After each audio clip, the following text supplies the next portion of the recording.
Myself, Mohammed Yusuf, teacher at Government Model High School, Langkor. Dear students, हम शुरू कर रहे थे नेक्स्ट चैप्टर इलेक्ट्रिसिटी. उसके अंदर हमने कुछ टॉपिक जो है फर्स्ट और सेकंड लेक्चर के अंदर जो है कंप्लीट किया गया है.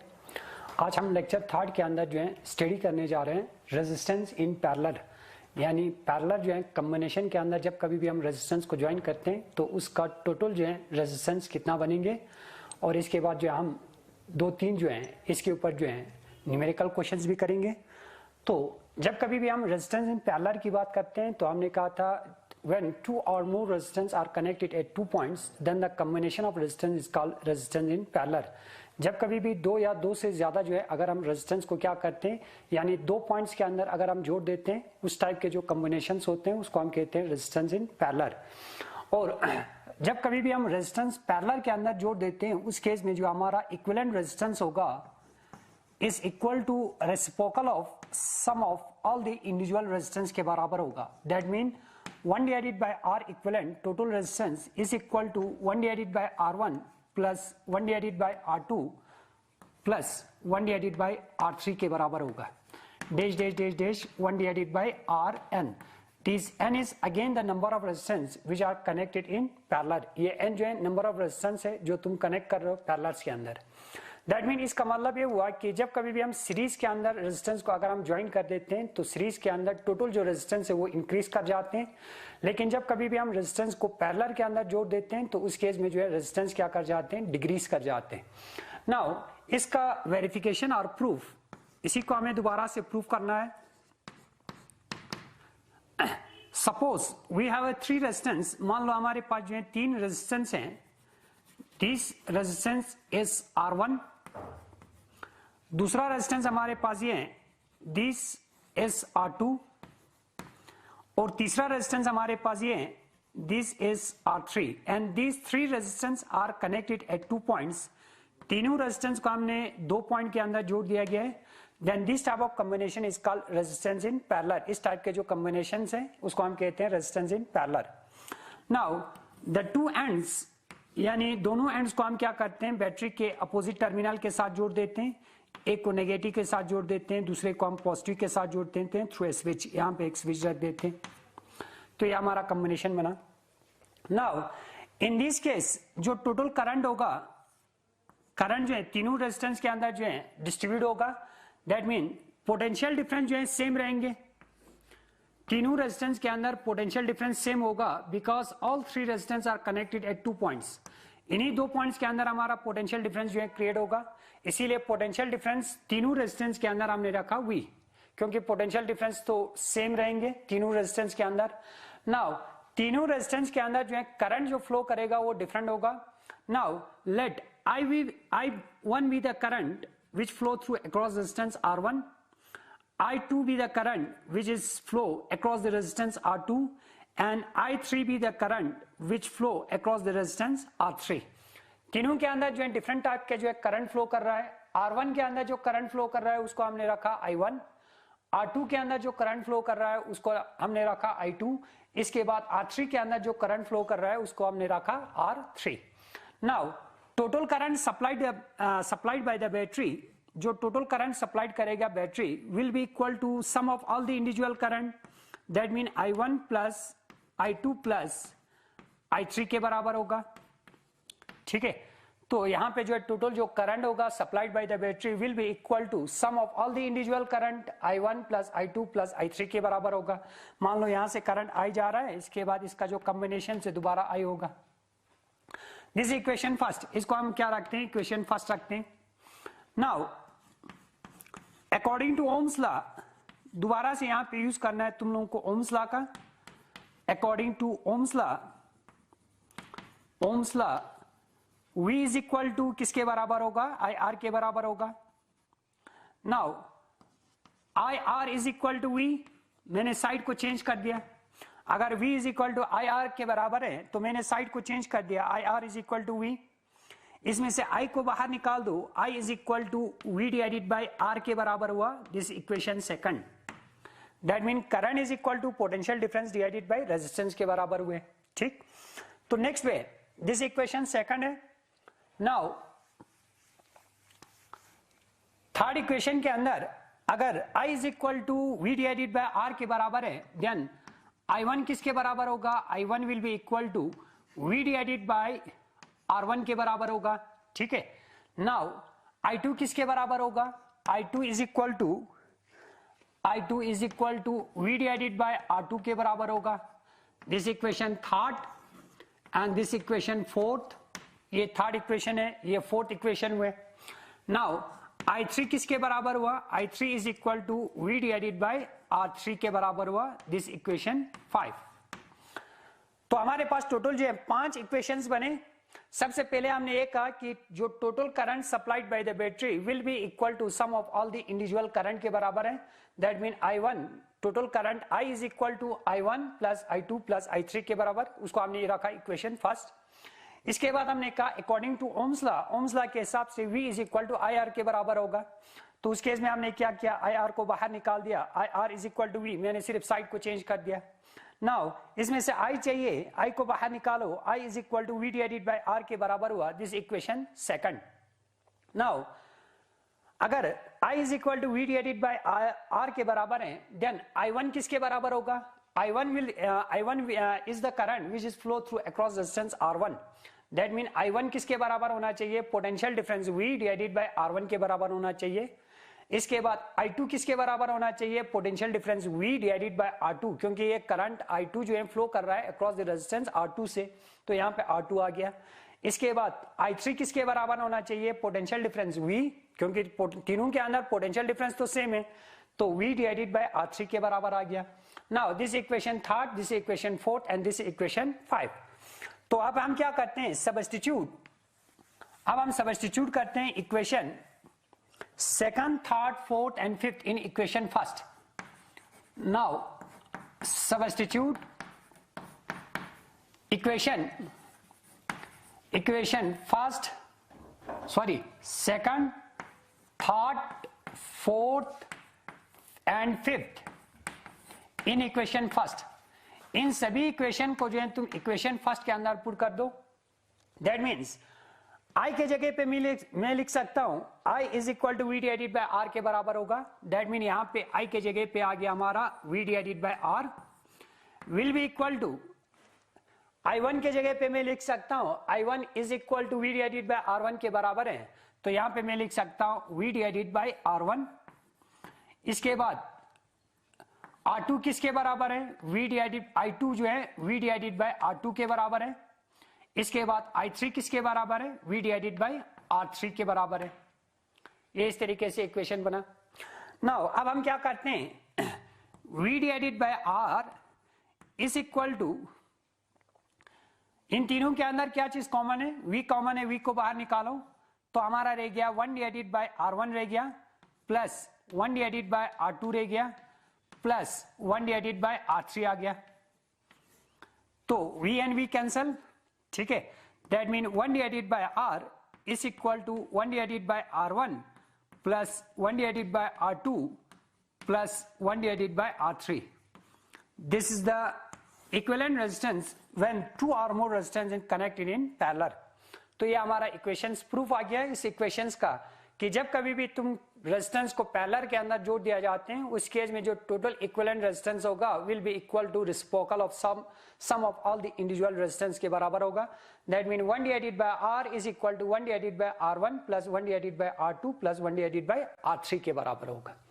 यह हमारा वेरिफिकेशन आ गया when 2 or more resistance are connected in parallel. जब कभी भी हम पैरेलल के अंदर जोड़ दिया जाते हैं, उस केस में हमारा टोटल इक्विवेलेंट रेजिस्टेंस किसके बराबर होना चाहिए? नाउ यहां पे जो है न्यूमेरिकल क्वेश्चंस आते हैं कि अगर हम रेजिस्टेंस को जो है, मान लो यहां पे एक न्यूमेरिकल क्वेश्चन है इस तरीके से, हमारे पास यहां पे एक रेजिस्टेंस है, इस रेजिस्टेंस का मैग्नीट्यूड हमें दिया हुआ है 2 ओम, ठीक है। इसके बाद this is the point A, इसके बाद यहां पे दूसरा रेजिस्टेंस है, यहां पे और एक रेजिस्टेंस है, this again 2 ohm, this again 2 ohm. इसके बाद यहां पे और एक रेजिस्टेंस है, this again 2 ohm, this is the point B।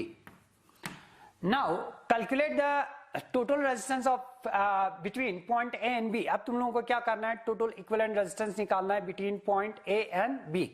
इस केस में क्या होगा कि सबसे पहले ये देखो कि यहां पे जो सेंटर के अंदर है, दीज टू आर पैरेलल, ये दोनों जो है पैरेलल के अंदर है। क्यों? इसलिए because these two resistance are connected at two points, इन दोनों पॉइंट्स के अंदर जुड़ा हुआ है।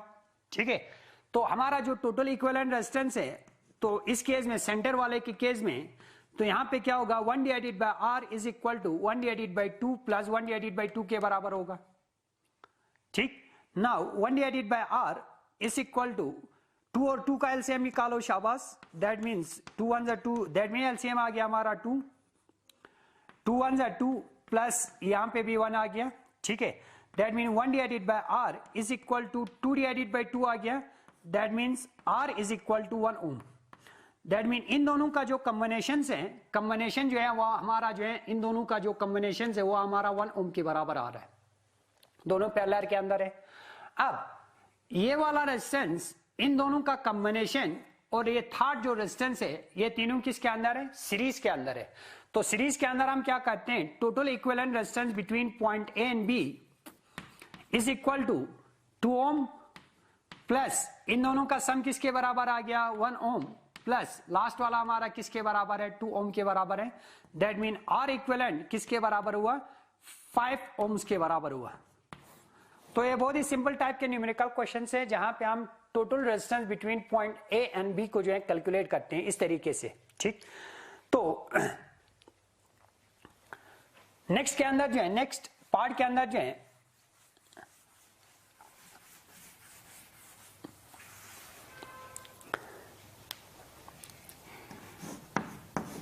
Heating effect of electric current, heating effect of electric current,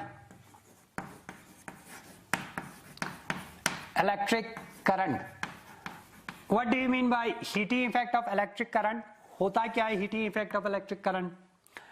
heating effect of electric current means जब कभी भी अगर हम करंट को फ्लो करते हैं अक्रॉस ए हाई रेजिस्टेंस वायर, किसी भी हाई रेजिस्टेंस वायर जैसे कि निक्रोम वायर ले लो, अगर हम उसमें से करंट को फ्लो करते हैं तो the electrical energy are converted into heat and light. That process is called heating effect of electric current. When current flow through a high resistance wire like nichrome wire or tungsten wire, all the electrical energy are converted into heat and light. That process is called heating effect of electric current. इस process को हम क्या कहते हैं, heating effect of electric current कहते हैं।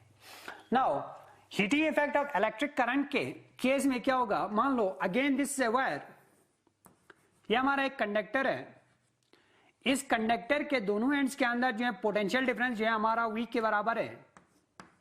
यहां पे एक चार्ज है Q पॉइंट A के ऊपर, दोबारा से इस चार्ज Q को हमें पॉइंट A से पॉइंट B के अंदर लेके जाना है। उस केस में हमें क्या करना होगा, वर्क डन करना होगा।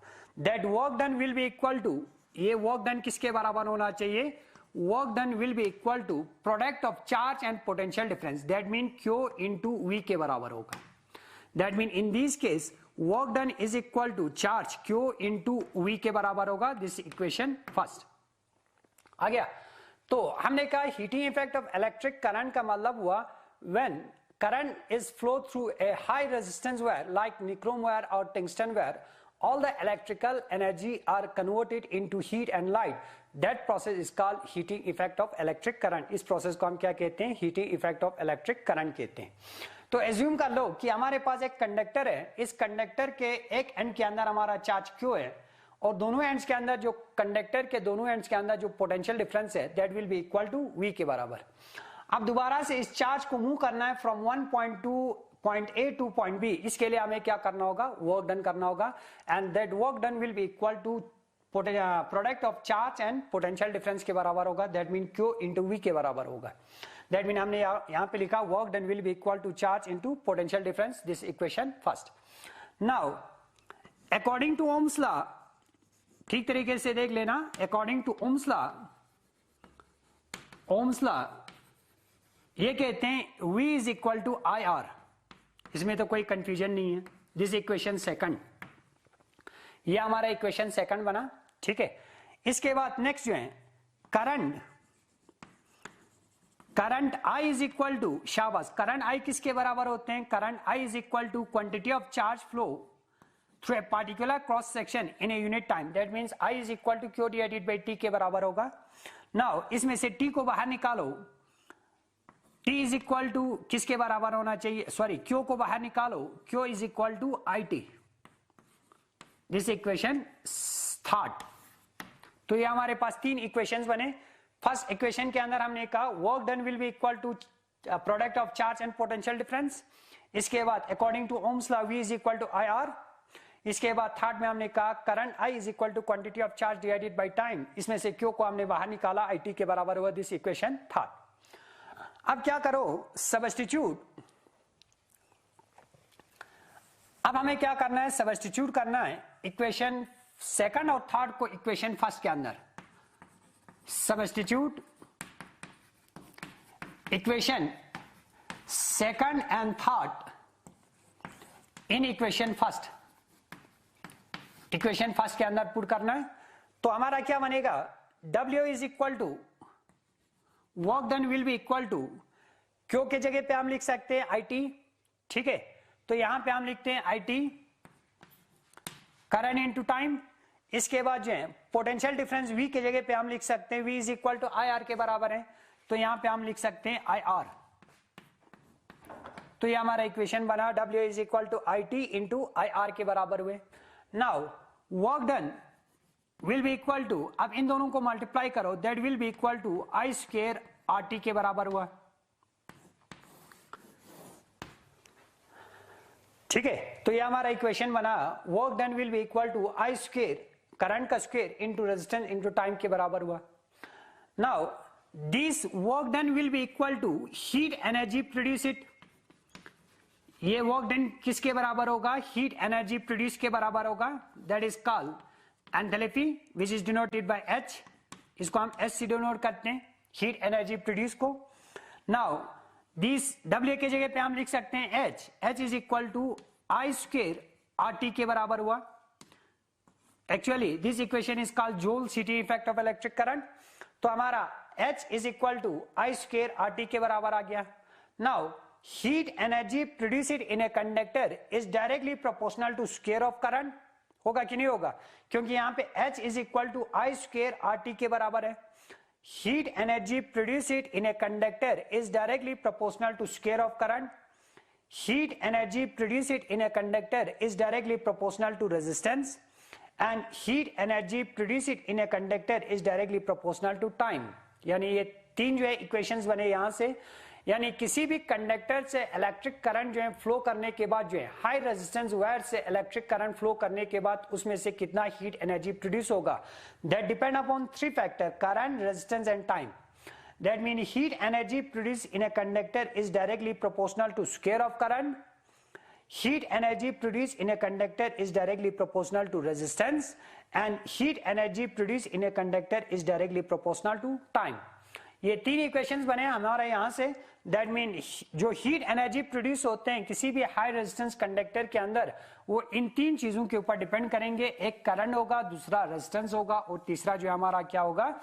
टाइम होगा। तो ये हमारा बना heating effect of electric current का इक्वेशन।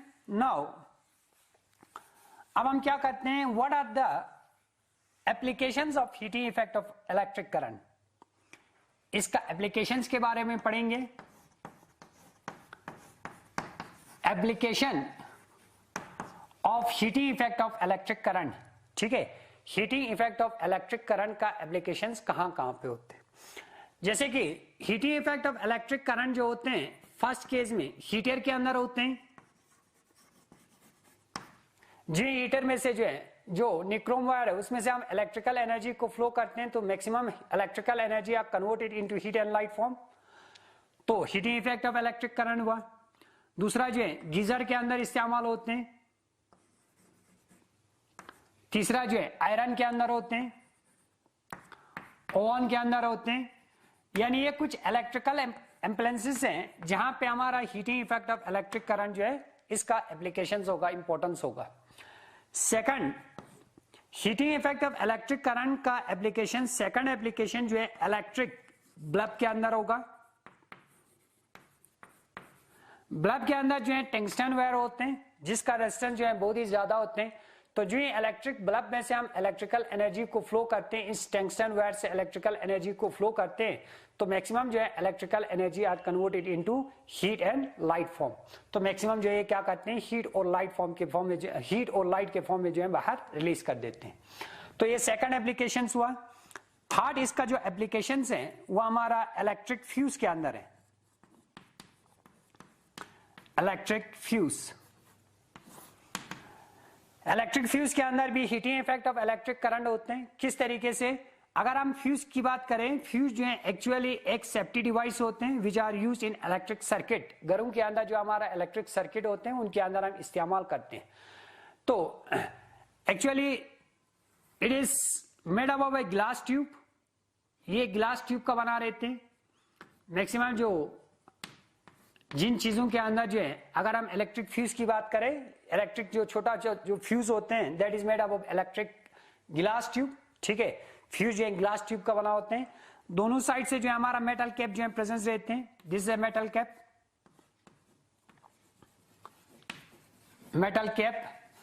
और दोनों मेटल कैप को जो है थिन वायर से जिसका रेजिस्टेंस ज्यादा हो, इससे जो है आपस में एक दूसरे के साथ कनेक्ट करके रखते हैं दोनों मेटल कैप को। Now this become an electric fuse. अब ये हमारा क्या बना, इलेक्ट्रिक फ्यूज बना। When the current exceed the normal range, जब कभी भी करंट जो है एक्सीड करते हैं नॉर्मल रेंज से, तो ये हमारा जो हाई रेजिस्टेंस वायर है ये क्या कर जाते हैं, मेल्ट कर जाते हैं। मेल्ट करने के बाद जो है हमारे सर्किट को जो है ये ब्रेकअप करेंगे। ब्रेकअप करने के बाद सर्किट को जो है तोड़ देते हैं। फर्दर जो है सर्किट को जो है ओपन कर देते हैं, तो फर्दर जो है इसमें से जो है करंट फ्लो नहीं होगा। Now this is an electric fuse. ठीक है, तो that's all about in this lecture. एक तो हमने कहा इसके अंदर रेजिस्टेंस इन पैरेलल, और दूसरा जो है heating effect of electric current. तो इंशाल्लाह हम नेक्स्ट लेक्चर के अंदर और दो टॉपिक्स के बारे में हम डिस्कस करेंगे।